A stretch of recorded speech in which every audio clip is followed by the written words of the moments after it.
की बड़ी खबर जो कि रायपुर से आ रही है, आपको बता दें आर्य समाज का प्रांतीय महासम्मेलन। और चलिए आपको सीधा ले चलते हैं रायपुर, जहां पर आज कार्यक्रम हो रहा है जिसमें सीएम भूपेश बघेल पहुंचे हुए हैं।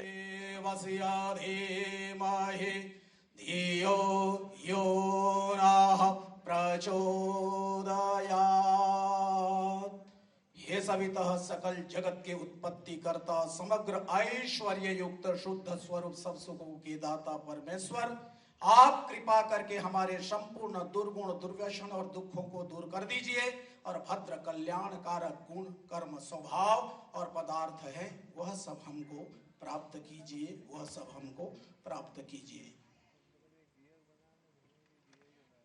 कार्यक्रम की कड़ी को आगे बढ़ाते हुए माननीय अंशुदेव आचार्य छत्तीसगढ़ प्रांतीय प्रतिनिधि सभा के प्रधान जी से अनुरोध करूंगा कि छत्तीसगढ़ के यशस्वी मुख्यमंत्री माननीय श्रीमान भूपेश बघेल जी का हमारे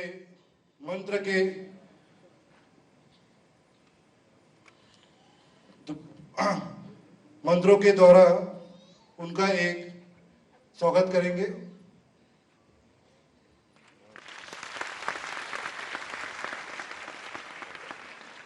मैं आचार्य जी से अनुरोध करूंगा राष्ट्रीय प्रधान हमारे आर्य समाज के आर अवैध जी का स्वागत करेंगे।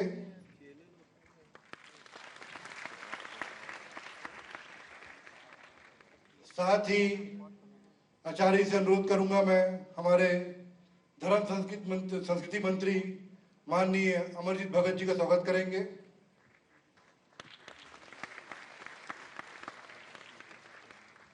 साथ ही कैबिनेट मंत्री दर्जा व आर्य समाज परिवार से जुड़े हुए बहुत पुराने श्रीमान गिरीश दिवांगन जी का भी स्वागत करेंगे। आचार्य से पुनः अनुरोध करूंगा राज्य मंत्री दर्जा श्रीमान आर एन वर्मा जी का भी स्वागत करेंगे।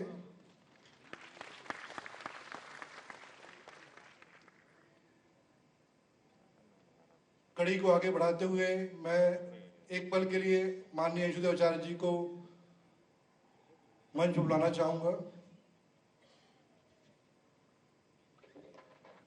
मैं निवेदन करना चाहूंगा हमारे छत्तीसगढ़ प्रांतीय आर्य प्रतिनिधि सभा की यशस्वी मंत्री माननीय भुवनेश जी से, आप भी मुख्यमंत्री जी का ये विश्वानी देव रूपी पताका पहना करके संपूर्ण छत्तीसगढ़ के दुख को दूर करें, इसी भावना के साथ में उनको स्वागत करें, सम्मान करें। अतिथि देवो भव, हमारे अतिथि देवता होते हैं और देवताओं से ही हमारा कल्याण होता है, तो इस हेतु से हम अतिथियों का सम्मान।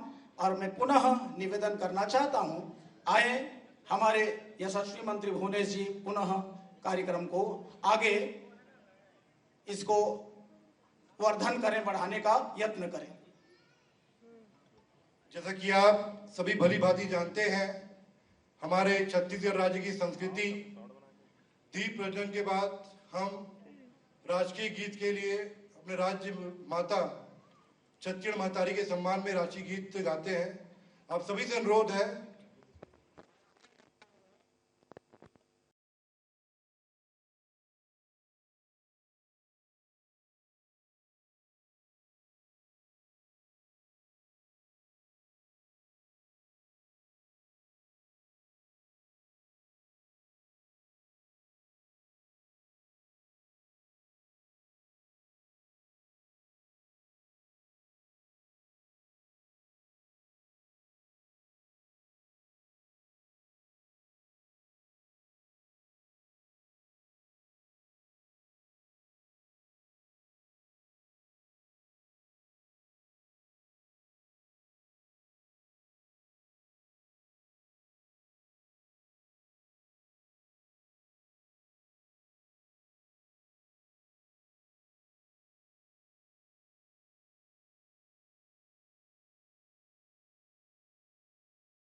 सीएम भूपेश बघेल पहुंचे हुए हैं, क्या कुछ कह रहे सुन लेते हैं। में जब अशफाक उल्ला खान और राम प्रसाद बिस्मिल की शताब्दी समारोह हम मनाने के लिए गए थे 1997 में, वहां पर कुलतार सिंह को हमने चीफ गेस्ट बुलवाया।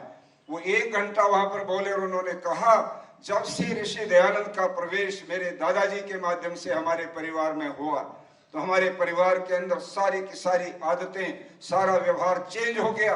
हम अंधविश्वास और पाखंड से अलग हट गए और सबसे बड़ी बात यह हुई कि हमारे परिवार में 3 पीढ़ी से किसी लड़की का जन्म नहीं हुआ था। हमें अपने पिताजी की बहन हमारे यहाँ पैदा नहीं हुई और भी कोई महिला पैदा नहीं होती थी। दयानंद सरस्वती की शिक्षा के बाद हमारी जो सगी बहन थी बीबी अमर कौर, जो भगत सिंह जी की भी बहन थी, तो इनके परिवार में उसने जन्म लिया। स्वामी दयानंद ने स्त्रियों का जो सम्मान पूरे देश और दुनिया में बढ़ाया, वैसा उदाहरण दूसरा नहीं मिलता है। वो जमाना था जो स्त्रियों को पैर की जूती समझा जाता था, उनको पढ़ने लिखने से वंचित किया जाता था कि ये पढ़ना लिखना नहीं चाहिए औरतों को, उनको हर चीज से अलग रखा जाता था।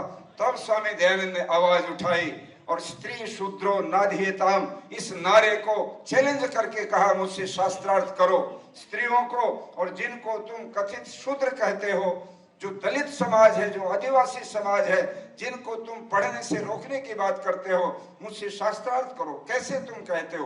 क्या प्रमाण है तुम्हारे पास शास्त्रों का कि इनको पढ़ना नहीं चाहिए?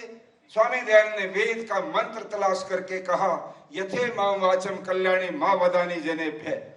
ये वेद रूपी कल्याणी वाणी जो ईश्वर का ज्ञान है, जो कोई सांप्रदायिक ग्रंथ नहीं है, वो हिंदू मुसलमान सिख ईसाई देश के तमाम संप्रदायों के लोगों के लिए बराबर का ज्ञान देने वाला है।